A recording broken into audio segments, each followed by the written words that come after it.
What's up? I'm Hugs. That's Sam. Welcome.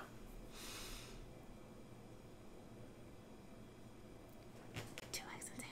Two Hugs and Sam. Today we're getting into The Legend of Korra, Book 1, Episode 12.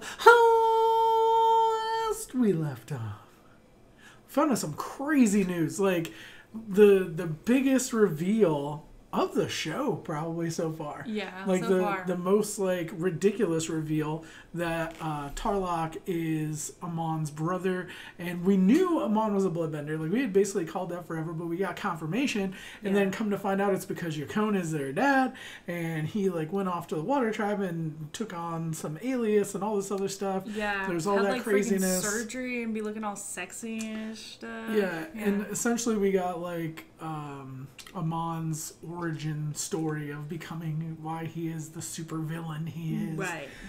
Which is what I always talk about when we have villain characters. I'm like, they always have like a rich backstory, because there's got to be something. Like, there's some people who are just pure evil, whatever, like they're something they are. But a lot of times you get like these cool origin stories of like, cool, but like where horrible things happened, or you know what I mean, where there's just like a unique story, you know what I mean, other than like, I got bit by a spider and now I shoot webs, you know, stuff like that. So it's like, that was super cool. And also the fact that Tarlok, who we had kind of seen as a villain up until this point, has like a little bit of a twist. Like, if you're a pro wrestling fan, like, he had a face turn, you know what I mean? It was just like out of nowhere. You're kind of like, all right, I feel for you now. Like, I have this connection. You went through this whole hardship, and like, I get why even you may not like the Avatar, because you see what the Avatar did to your dad, you know, and all that stuff. And like, that's why he was raised that way, was to go after the Avatar. You would actually probably think that he would like the Avatar, because the Avatar, Aang, took his dad's power away, which is like... and we talked about that a little bit in the last episode, but I could see it in both ways. Because you're like, if it weren't for the Avatar at all, like, he probably wouldn't have been forced as hard to do the stuff, you know what I mean? Like, it's kind of a double-edged sword in that manner. Without the Avatar taking his dad's bending away, he might not even exist. Yeah, that's true too. So basically, we left off where Korra and Mako was about to go and basically expose Amon as being a bender to all of his followers. And not even just a bender, a freaking bloodbender, which I see as way more taboo than like regular benders. Right, but just the fact that he's a bender is gonna be like, what? Like, you're against bending, but you're a bender, you know? Well, whereas, like, we've talked about before, though, we wondered if some of those people were benders, but they just practiced abstinence against bending. I just can't do it. Not until, I don't even know what you would wait for in that case. It's like not marriage. But anyway, what I'm saying about like him being a bloodbender is they're all about like inequality, and that benders use their power to like oppress other people. It's like, what's more oppressive than bloodbending?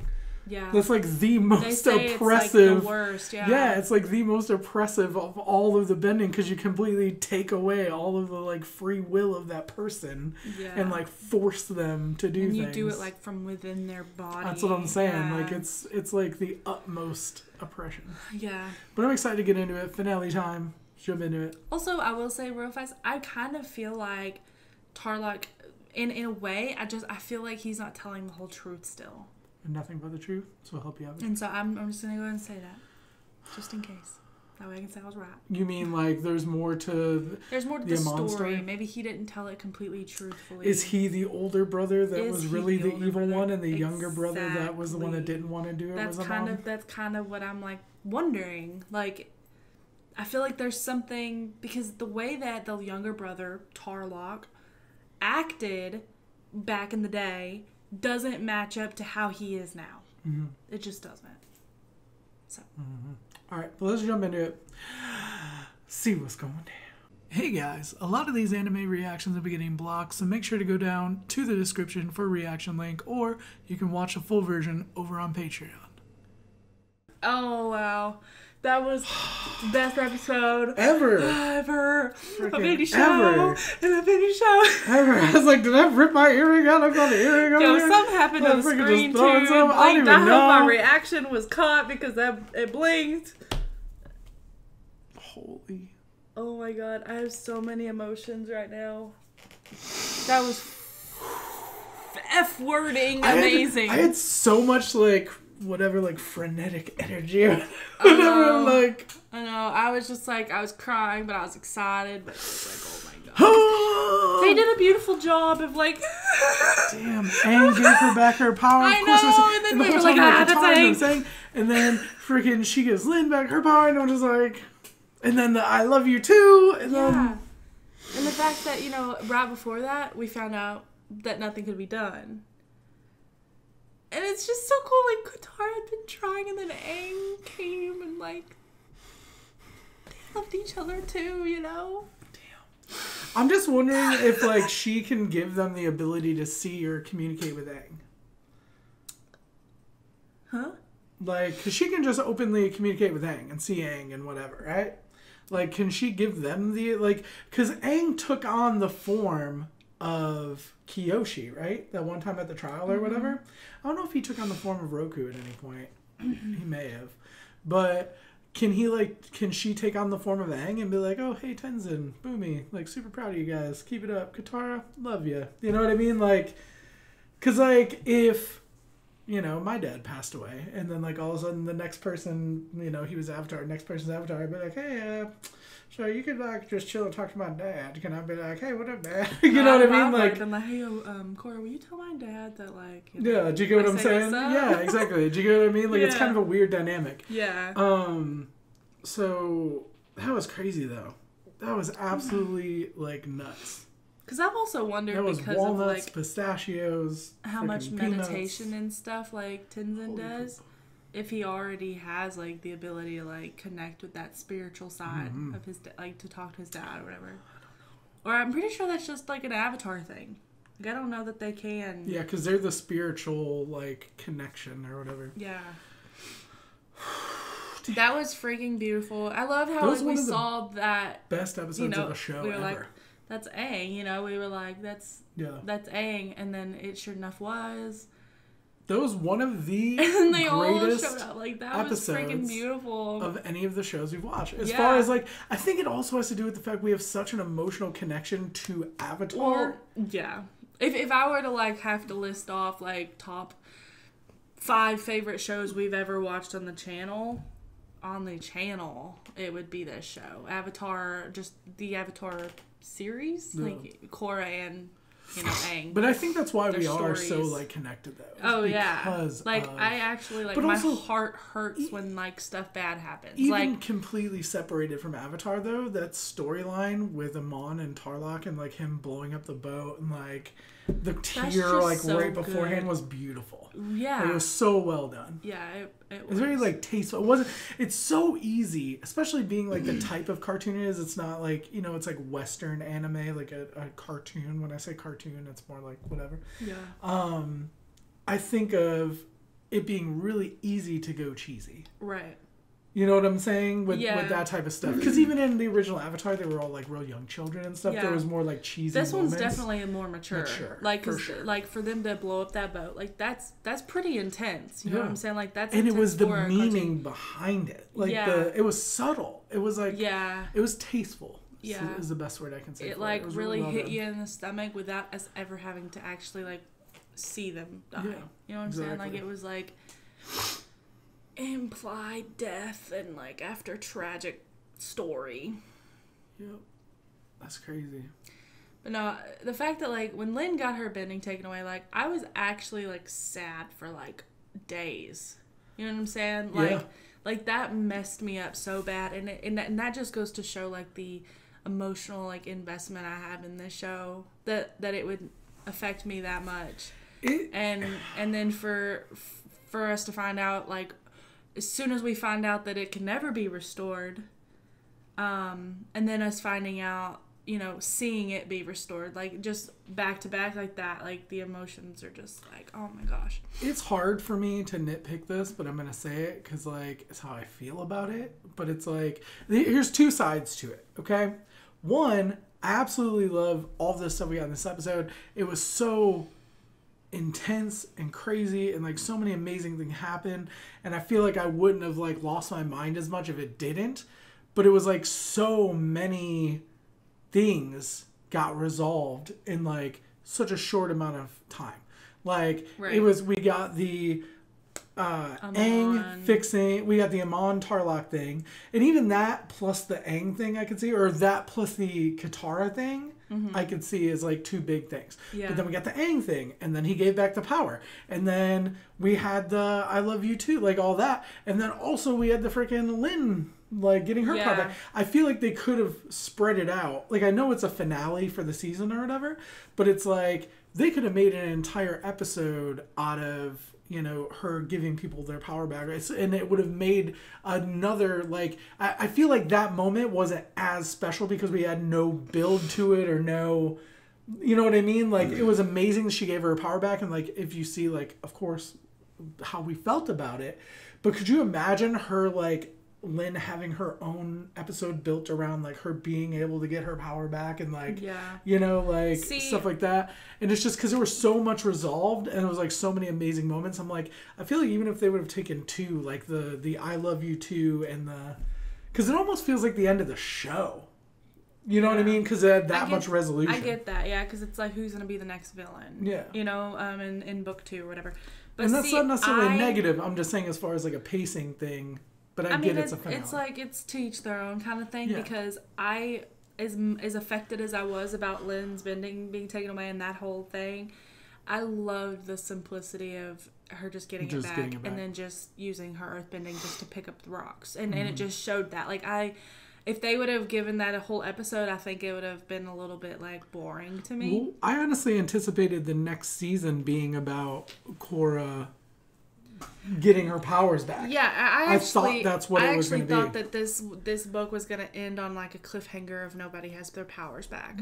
Tarlok and Amon die in the boat. That resolves our villain problem. Katara tries to heal her and can't. And then Aang shows up but doesn't give her power back. Right. And then the next season is...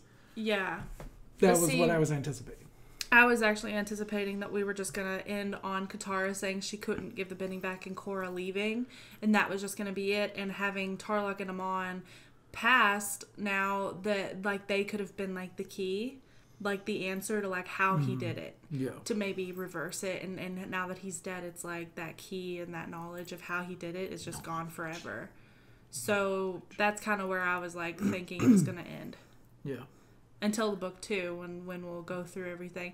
But I like it. I said, though, I was nitpicking by saying that. I loved the simplicity. I loved all the resolution we had. But it does leave me wondering what book 2 is going to have. Yeah. You know? It kind of, like, sets, like, a higher standard for book 2. Like, how good book 1 was. It sets a higher standard for book 2. And I'm actually kind of concerned. I'm like, can book 2, like... live up to it? You know? I just feel like it gives book 2 a complete fresh start again.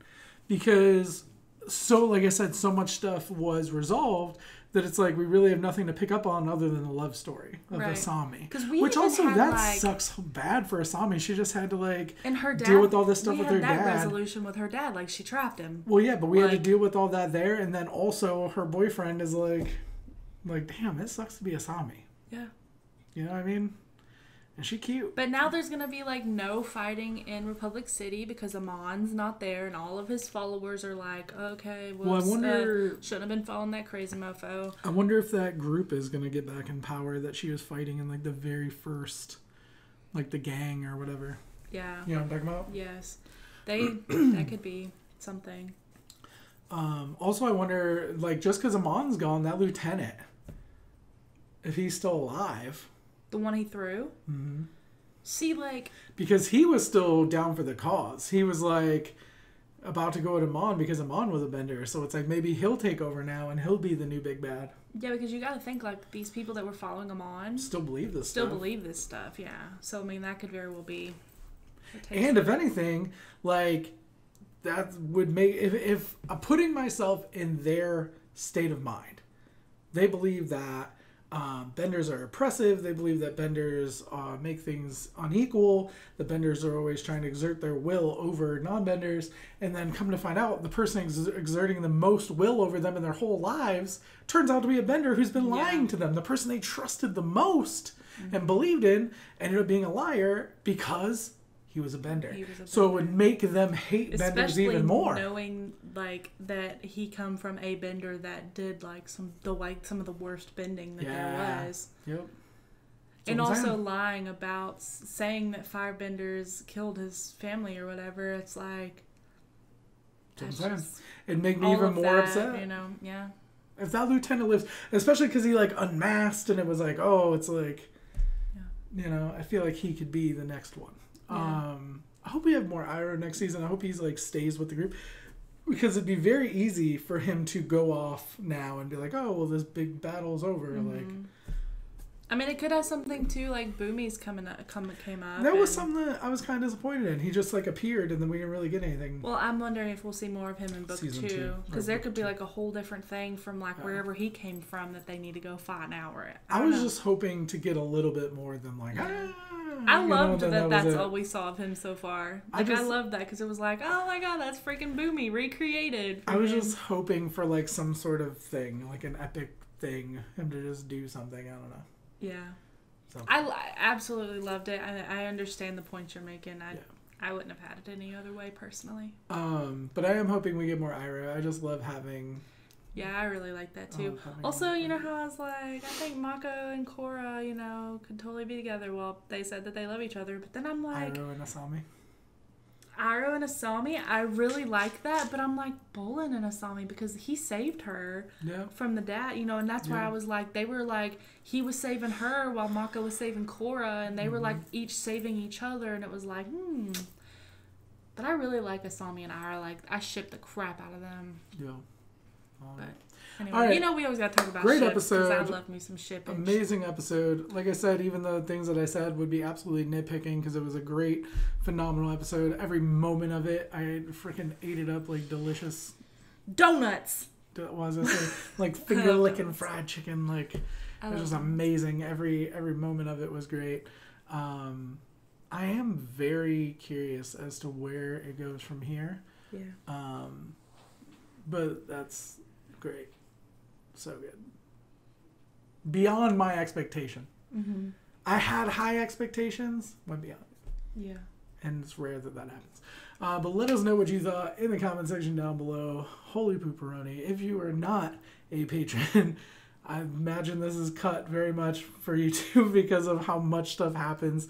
Highly recommend becoming a patron if for anything to watch the full react to this one. Because damn, this was a good episode. Yeah.